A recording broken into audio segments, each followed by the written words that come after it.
Thank you, Mr. Chairman, ladies and gentlemen. Can I first of all say thank you for the invitation to come here this evening.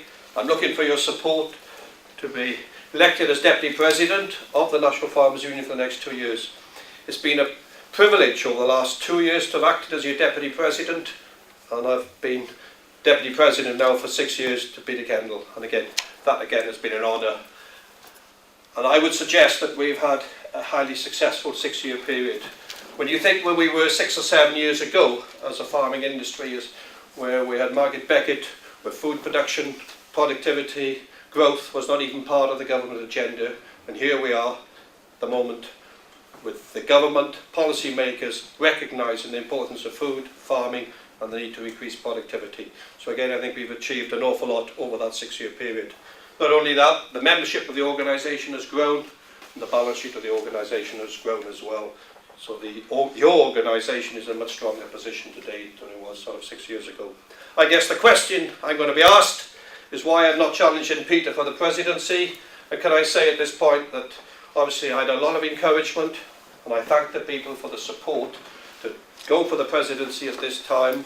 But I have to say, when I tried to calculate where that support was, I do not believe it would have been right to have led this organisation on 25-26% of the vote.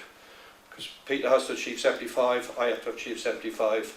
But with the important issues, and to have the right mandate, you need a much bigger mandate than 25-26, and that I guess is the best I could have expected.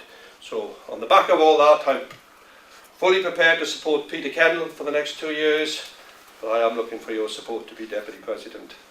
What are the big issues over the next few years? Well, the top issue is going to be CAP reform. There is no doubt about that. It will take 2 years to deliver that framework.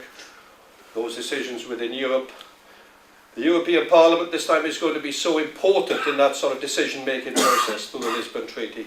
And I have spent the last 6 years developing a lot of very good working relationships through that European Parliament. Only in the last 6 weeks I've given presentations to the EPP Party, the Conservative Party, and I'm speaking to the Labour Party and the Liberal Party within the European Parliament in the next 3 weeks. So I think those working relationships are going to be so important going forward. We must not be disadvantaged as we were 7 years ago. We're going to operate in a highly competitive marketplace in the sort of years to come.